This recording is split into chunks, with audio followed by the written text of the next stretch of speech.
Bonjour à tous et bienvenue sur Mosaïque. Aujourd'hui, on fera un retour sur le conseil municipal qui s'est déroulé hier soir à Sarreguemines et on parlera en particulier d'un nouveau lotissement. Ce sera tout à l'heure avec l'adjoint au maire en charge de l'urbanisme, Sébastien Jean Steiner. Bonjour. Bonjour. Et merci d'être avec nous aujourd'hui. Vous allez voir, on va aussi parler des prénoms aujourd'hui. C'est Marie qui nous relatera la vie des internautes. Coucou Marie. Salut. Et pour le moment, on commence cette émission devant la maison d'arrêt de Sarreguemines où le mouvement de grogne du personnel pénitentiaire ne s'essouffle pas. Thomas Drouin est sur place. Thomas, bonjour. Le personnel est mobilisé depuis maintenant une semaine. Salut Julia, eh bien oui, effectivement c'est un mouvement qui dure et c'est un mouvement qui se durcit. Les surveillants de prison n'acceptent pas que la ministre ne fasse pas d'autres propositions. En fait, la ministre, au cours des différentes discussions, revient toujours avec les mêmes propositions et ça les énerve.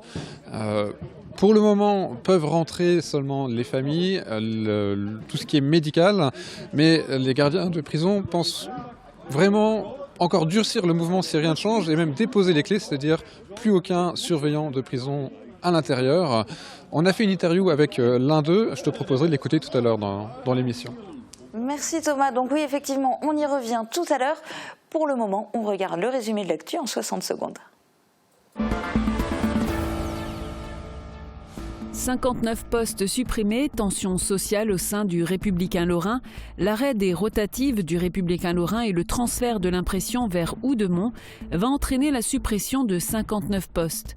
La direction promet une casse sociale limitée. En attendant, le journal connaît des retards de production et de livraison. Prison vers un durcissement de l'action des gardiens. Le mouvement s'amplifie comme ailleurs dans les maisons d'arrêt de Sarreguemines et Hörmingen. Cette seconde semaine de blocage menée par des surveillants pénitentiaires chaque jour plus remontés continue de jeter sur la place publique des illustrations de leurs conditions de travail et de leur rémunération.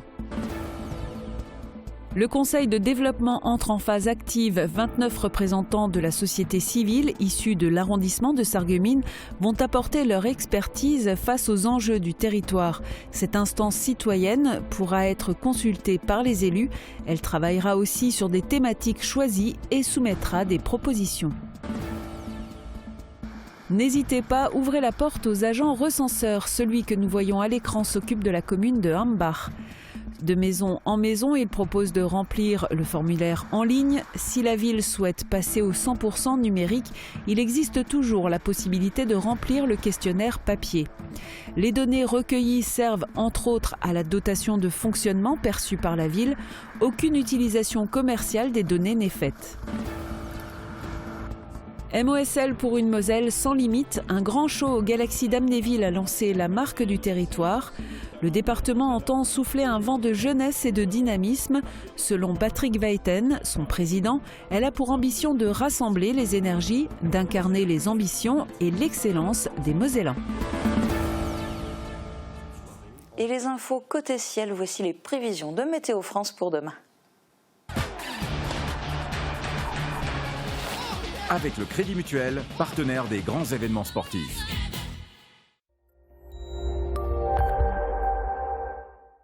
Bonjour tout le monde, pour demain, les nuages lâchent encore parfois quelques pluies en début de journée, puis les choses évoluent pour une fois favorablement vers des éclaircies. Côté température, les maximales iront de 10 à 12 degrés. Demain, nous sommes le mercredi 24 janvier, nous fêtons les François. Le soleil nous accompagnera de 8h11 à 17h15. Je vous souhaite à tous une excellente journée sur Mosaïque.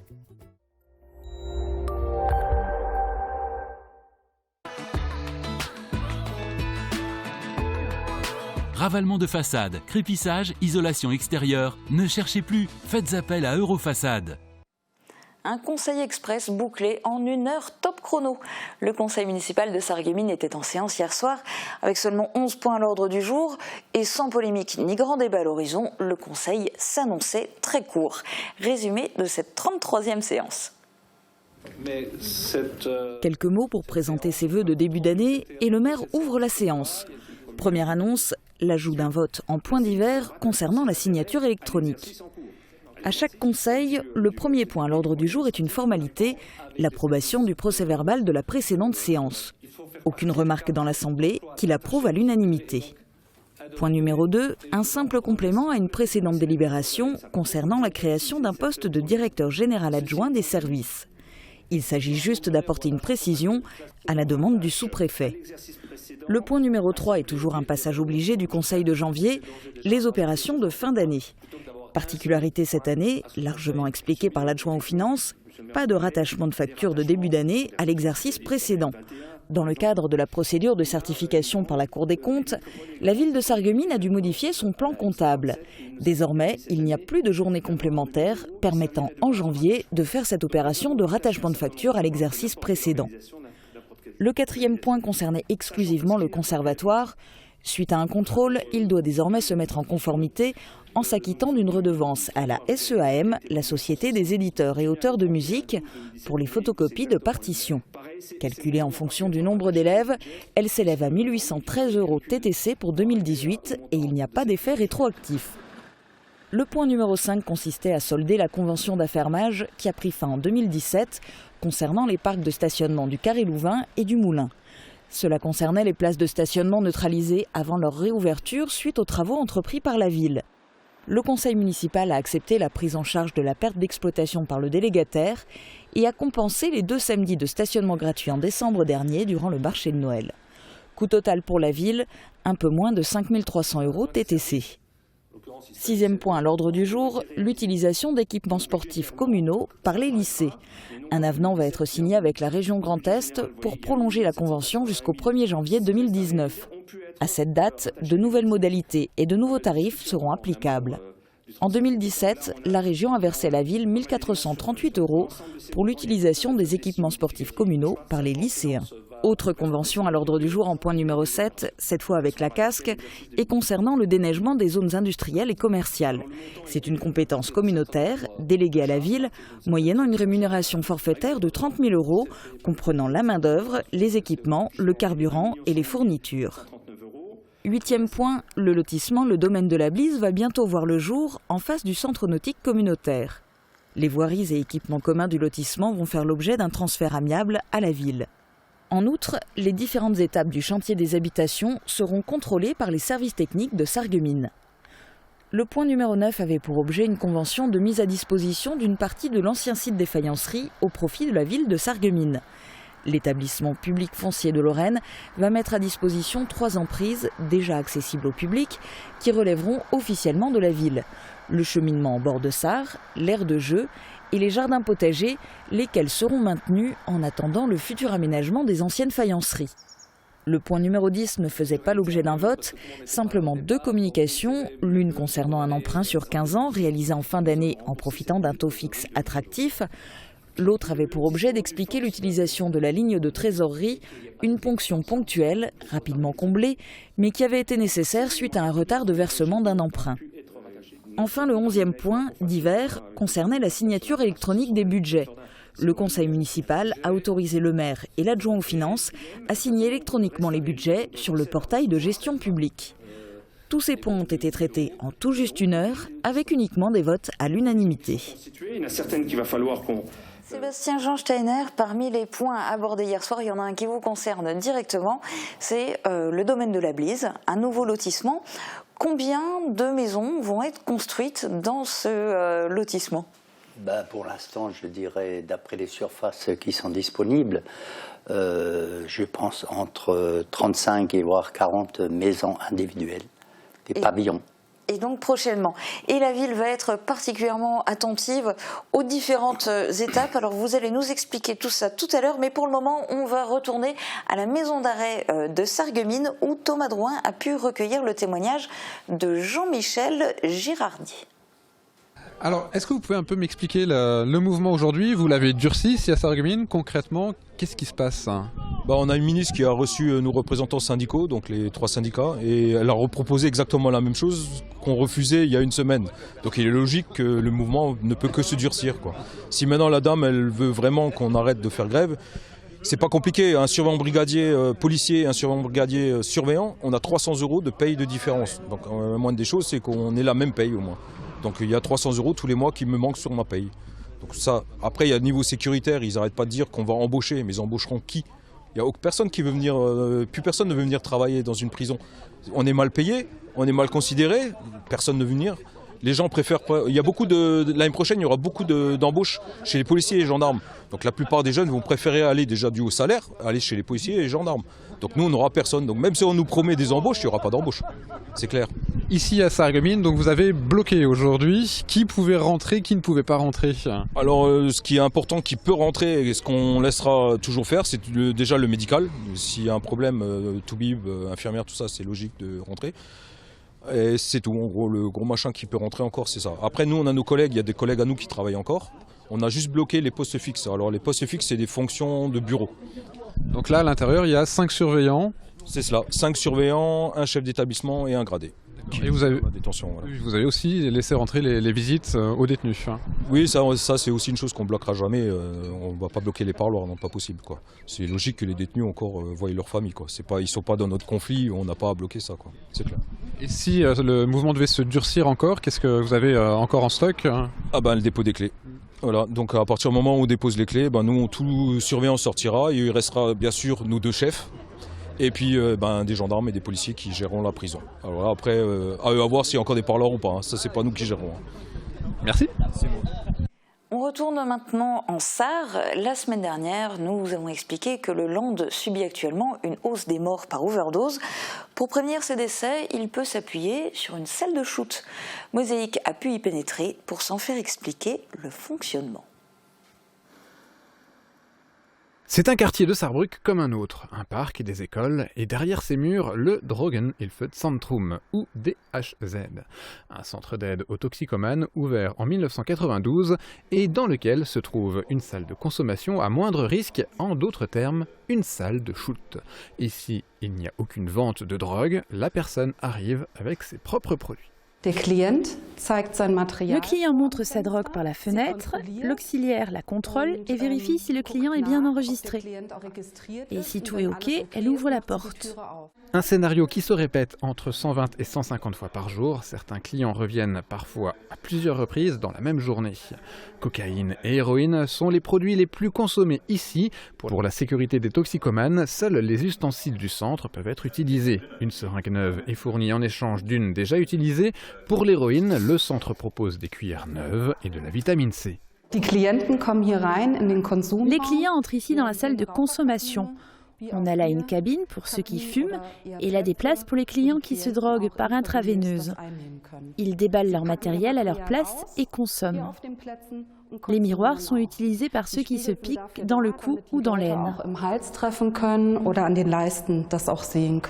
Une consommation ainsi accompagnée peut scandaliser car il s'agit tout de même de drogue illégale.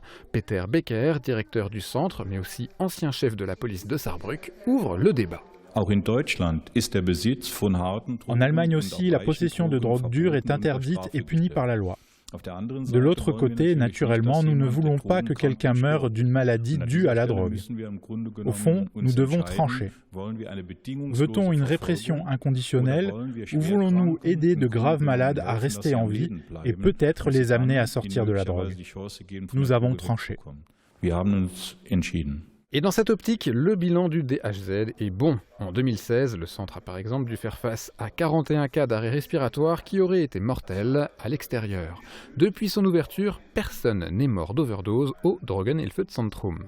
Interrogée sur la présence d'une telle salle dans la ville où elle exerce, l'addictologue Béatrice Gospodinov reste prudente. Ses patients ont signé un contrat avec elle et déclarent ne pas se rendre au DHZ, et pourtant. Une partie de nos patients se retrouvent au Drogenhilfezentrum. Ça n'influe pas beaucoup mon travail. Disons que même parfois ça me dérange parce que ça facilite la prise de drogue. Mais elle assure quand même une prise de drogue propre. C'est-à-dire qu'en fin de compte, nous avons ici un plus et un moins. Le DHZ reste pour elle une chose importante pour ceux qui n'arrivent pas à se retrouver dans un programme de substitution. Toutefois, comme l'ensemble des personnes rencontrées lors du tournage, de la police au ministère de la Santé ainsi qu'au DHZ, elle précise que c'est du côté de la prévention qu'il faut accentuer l'action publique, et cela dès le plus jeune âge. Et puisqu'on parle de nos voisins, hier c'était la journée de l'amitié franco-allemande. Une amitié qui se concrétise au quotidien par de nombreux échanges culturels, sociaux, politiques et professionnels. C'est dans ce domaine que la MOSA, Maison ouverte des services pour l'Allemagne, propose son expertise. Un centre d'information qui organisait hier à Forbach ses premières portes ouvertes. Reportage de Jessica Petragallo. À l'image des transports routiers et ferroviaires, la MOSA fait le lien entre la France et l'Allemagne, plus précisément entre la Moselle et la Sarre. En 2017, Maïté Sport et Cynthia Bouljung ont renseigné 4167 personnes sur des questions transfrontalières, qu'elles soient de droit social, du travail ou de formation. Une activité en augmentation de 30% par rapport à 2016. Le but, c'est vraiment d'avoir l'information, on l'a ou on ne l'a pas. Si on ne l'a pas, on réoriente, tout simplement. L'intérêt, c'est que les personnes n'aillent pas frapper à 3, 4, 5 portes. Elles viennent chez nous, on leur dit, ben voilà, on a la réponse, ou ah ben on ne l'a pas. Mais par contre, allez voir telle ou telle personne, et à ce moment-là, vous aurez vraiment la réponse. Une réponse de proximité, c'est ce qu'est venu chercher Bernard. À 62 ans, la retraite approche à grands pas pour ce travailleur frontalier originaire de Grossbiederstroff. On fait la demande dans le pays de résidence. Ah d'accord, je ne savais pas par contre. Voilà. Je me suis déjà documenté, parce que déjà mon épouse elle est partie à la retraite aussi, elle a travaillé en Allemagne, donc je connais à peu près les filières qu'il faut faire, mais chaque année ça change, alors il faut s'informer. Les portes ouvertes de la MOSA, c'est un premier contact qui débouche pour Bernard sur un rendez-vous dès ce mercredi. L'AOK, une des nombreuses caisses de maladies allemandes, tient une permanence au sein de la maison ouverte des services pour l'Allemagne. Après, pour faire la demande de retraite en Allemagne, il faut retirer un dossier de demande de retraite à la CARSAT. Nous avons différents partenaires qui viennent régulièrement chez nous à la MOSA, à savoir les caisses d'assurance maladie. Donc on a l'AOK qui vient tous les mercredis après-midi de 13h30 à 16h et on a l'IKK qui viennent donc tous les jeudis après-midi aussi de 13h30 à 16h. Les personnes peuvent soit venir à ces horaires-là, libres, soit elles peuvent prendre rendez-vous en nous contactant. Nouveauté 2018, la MOSA se déplace à son tour. À compter du mois de février, des permanences se dérouleront dans les locaux de la communauté de communes du Warnt et de celle de Frémamer-le-Bac, 2 des 4 intercommunalités finançant la structure avec le département. Aller à la rencontre des personnes des autres communautés de communes, ça a un sens par rapport aux personnes qui ont peut-être des difficultés pour se déplacer, qui sont tributaires d'une ligne de bus ou de choses comme ça. C'est vrai que de ramener le service à proximité des personnes, ça a vraiment un sens dans nos missions. La MOSA vous accueille les mardis, mercredis et jeudis après-midi de 13h30 à 17h15 et le vendredi de 10h à 12h30. La Moselle sans limite. Le département vient de dévoiler la marque Moselle, un nom regroupant de nombreux acteurs et artisans du territoire pour permettre à la Moselle de se faire connaître au-delà de ses frontières. Les partenaires étaient d'ailleurs présents pour l'événement afin de présenter leurs produits. 2500 personnes ont fait le déplacement au Galaxy d'Amnéville pour ce lancement officiel. Reportage. Elle a beau perdre 3 lettres, la Moselle s'enrichit d'une marque. Cette marque a été dévoilée vendredi soir au Galaxy d'Amnéville, à l'occasion des vœux de Patrick Weiten, le président du département. Et cela s'est fait en grande pompe. 2500 invités accueillis par les jeunes sapeurs-pompiers, par les jeunes du foot freestyle de Romba et bien d'autres artistes, chanteurs et danseurs. Notre marque va incarner l'excellence et le talent des Mosellanes et les Mosellandes. Nous allons, à partir de ce soir, faire parler de nous par ceux qui ne nous connaissent pas encore. Et nous allons faire parler de nous par ceux qui vont bientôt nous connaître.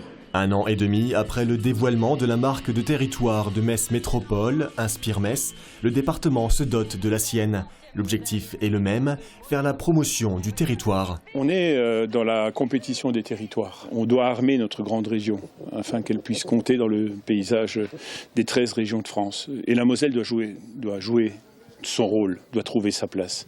La Moselle, c'est 1 million d'habitants, c'est le 20e département de France, c'est son histoire, c'est la patrie de Robert Schuman. Donc nous avons tout ça et nous avons à le dire positivement. Présents à cette soirée, en charge du buffet, les artisans labellisés Mangeons Mosellan, produits Moselle Passion, AOC Moselle ou encore Moselle Gourmande ont présenté leur savoir-faire. Bière, vin, jus de pomme, tarte au fromage, chocolat, tous ces produits dont la qualité n'est plus à démontrer sont désormais rassemblés sous un seul et même label, Moselle. Cette marque elle va nous permettre de mettre en avant nos produits au niveau national et parfois même international. On est basé dans un petit village à Marchepy, à côté de Thionville, et c'est vrai que si on n'avait pas le soutien du département, on serait certainement moins connus, donc ça nous permet de gagner des parts de marché et de nous faire vivre. C'est une reconnaissance au niveau local et pour les touristes qui viennent ici et même pour les habitants de Moselle. Ça nous fait une communication collective qui est toujours plus porteuse que nos petites communications personnelles. Imaginé par la société Bastille, la création du concept marketing aura coûté 70 000 €, nous précise Patrick Weiten. Une somme conjuguée avec l'organisation de cette soirée des vœux que son président a bien voulu mettre en retrait pour qu'on ne retienne que 4 lettres de cette soirée.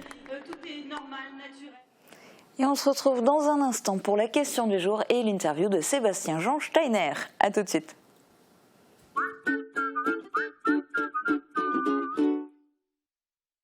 Les cloches du hameau chantent dans nos campagnes.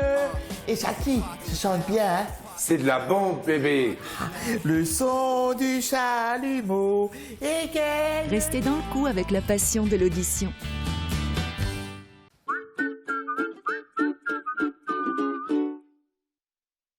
Niché dans un écrin de verdure, au bord de l'autoroute à Ambars, l'hôtel Sweet & Smart vous accueille pour 50 € la nuit.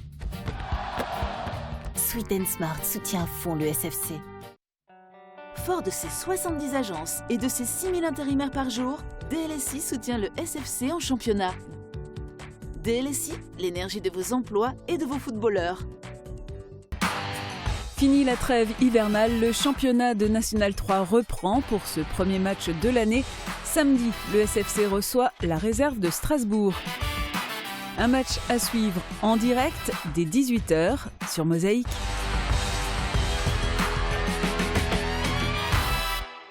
Un prénom, c'est parfois toute une histoire, ça peut même devenir un film. À Mosaïque, ça nous a inspiré pour la question du jour. Regardez. Le saviez-vous? Depuis un an, il est devenu beaucoup plus facile de changer de prénom. Il suffit de vous rendre en mairie et d'en faire la demande à condition que les raisons soient valables. Allez-vous vous en servir? Dites-nous tout dans les commentaires. Alors Marie, est-ce que nos internautes voudraient réellement changer d'identité? Alors déjà, ils ont répondu à nos questions avec beaucoup d'humour. John nous a écrit « J'aimerais bien un prénom du genre Neymar ou Zlatan ». Je suis pas sûre que ça soit possible. Matt a invité Frédéric en lui disant « Allez, on y va ». Frédéric a commenté « Tu veux t'appeler comment toi ?» Et Matt a répondu « Je réfléchis et je te tiens au courant mercredi ». Donc on verra s'ils vont vraiment changer de prénom. Marina et Kelly sont aussi bien tentées par un changement de prénom. Donc si vous avez des idées, n'hésitez pas à les partager parce que pour l'instant, elles hésitent entre Evelyne, Brigitte ou encore Cellulite. Isabelle nous a répondu « J'aimerais bien changer mon deuxième prénom ou tout simplement l'enlever ». Par contre, Laura nous a écrit « Non, moi je garde mon prénom. À tous les coups, si je change, je vais pendant un long moment même pas me sentir visée par mon nouveau prénom. » C'est vrai que c'est un petit peu un risque. Et enfin, René, mon père, nous a répondu « Personnellement, j'hésite à changer mon prénom. Passer de René à Noël. Mon père Noël, cela sonne bien, non ?» Excellent. Mais alors ça, je pense pas que ce soit autorisé. Quoique, il devrait essayer juste pour voir et puis nous dire la réponse. Parce que justement, est-ce que nos internautes qui le veulent peuvent réellement changer de prénom? Alors pas forcément, donc selon la loi qui a été promulguée en mars 2017, le changement de prénom est simplifié, il suffit maintenant de se rendre à la mairie pour en faire la demande, mais il faut que le demandeur ait un intérêt légitime pour changer de prénom. Par exemple, si le prénom actuel est ridicule et a tendance à des moqueries, s'il a toujours été appelé par un autre prénom par ses proches, ou encore pour des motifs religieux ou identitaires. Ça peut aussi se faire quand il y a une erreur lors de la déclaration à la naissance. Et ça sent le vécu, c'est ce qui t'est arrivé à toi? Exactement. Alors moi, le prénom que ma mère m'a donné, c'est Marie Morgane. Mais lors de la déclaration, ils ont changé le trait d'union en virgule. Et du coup, Morgane est devenu mon deuxième prénom au final. Et j'ai jamais pu le changer malgré les demandes que j'ai faites. Mais maintenant, c'est enfin possible. Donc on aura peut-être désormais Marie-Morgane Lorenz. Et Sébastien Jean Steiner, je me tourne vers vous qui avez aussi un prénom composé, mais ça vous l'avez découvert assez tard. Tout à fait. Si vous permettez, je pense que vous ne m'avez pas choisi exprès pour ça. Mais je peux vous en parler, c'est vrai, je suis né sous l'occupation allemande et à ce moment-là, les prénoms devaient être allemands. Et puis j'ai un parrain qui s'appelait Sébastien, et moi on m'a appelé Jean. Donc les deux prénoms allemands c'était Sebastian Johann. Donc pour l'instant, jusqu'à présent, on m'a toujours appelé Jean parce que finalement c'était prévu comme ça au niveau de l'état civil et tout. Et quand j'ai été nommé adjoint, il a fallu qu'on regarde mon identité, et c'est à ce moment-là, en 2001, qu'on s'est rendu compte que mon prénom c'était Sébastien Jean. Et vous aimeriez le changer, par exemple, inverser Jean-Sébastien? Non, mais ça ne me dérange pas du tout, bien au contraire. Mais bon, ceux qui me connaissaient de l'époque, ils m'appellent toujours Jean. Et il y en a qui vous appellent toujours dans l'autre sens, Jean-Sébastien. Ça existe aussi, c'est vrai. Bon, on va arrêter les questions personnelles, promis. On voulait vous faire venir aujourd'hui pour parler en premier lieu du nouveau lotissement qui va se faire à Sarreguemines, le domaine de la Blise, donc en face du centre nautique communautaire et du musée des techniques faïencières au niveau de l'avenue de la Blise. Alors c'est un promoteur privé qui crée ce lotissement, mais la ville surveille ça de près et va un petit peu contrôler toutes les phases du chantier, C'est-à-dire que les permis seront déposés individuellement et puis nous verrons au niveau de l'autorisation des permis de construire s'il y a lieu au besoin de rectifier ou de modifier quelque chose ou pas. Ensuite, l'ensemble des voiries seront suivies par nos techniciens, par les techniciens de la mairie, pour qu'on puisse enfin, après, les reprendre dans le domaine public. Et mais ça, si on regarde juste au niveau des habitations, pourquoi vous surveillez de près à ce point-là et vous précisez bien que les permis vont être étudiés au cas par cas. Est-ce que vous avez déjà eu des mauvaises surprises dans des lotissements privés?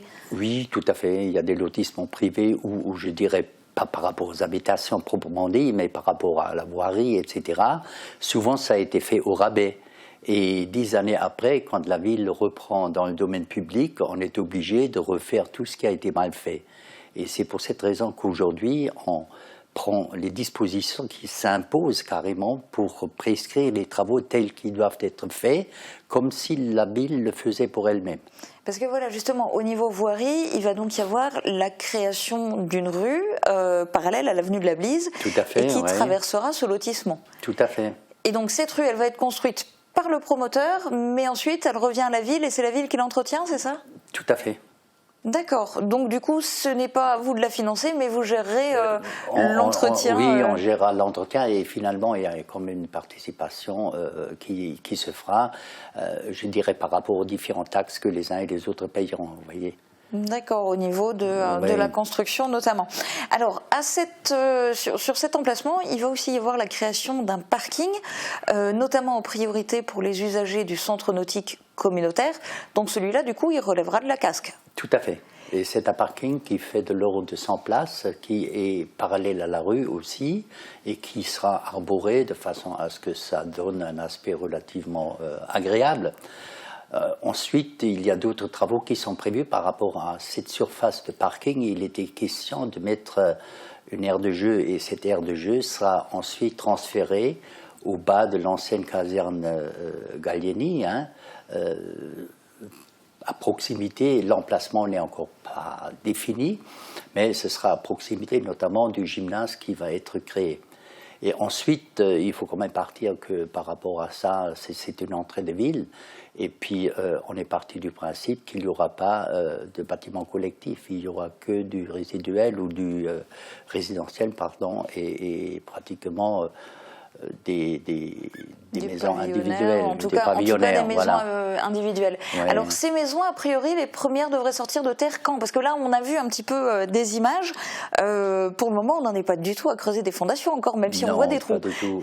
Les problèmes, c'est qu'à l'heure actuelle, c'était des fouilles archéologiques qui sont nécessaires à partir du moment où on va sur une certaine surface. Dans ce cas-là, il faut toujours faire des fouilles archéologiques pour voir s'il n'y a pas de problème. Et s'il y en avait eu, le problème, c'est-à-dire le projet, serait éventuellement remis en question.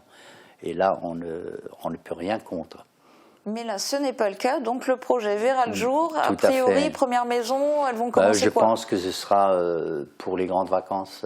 Donc cet été. Cet été, oui. Ok, et bien on ira donc filmer l'évolution de ce projet. Oui. Merci beaucoup d'avoir été avec nous aujourd'hui. Marie, à bientôt pour une nouvelle question aux internautes. C'est la fin de cette émission. Très bonne journée à tous. À demain.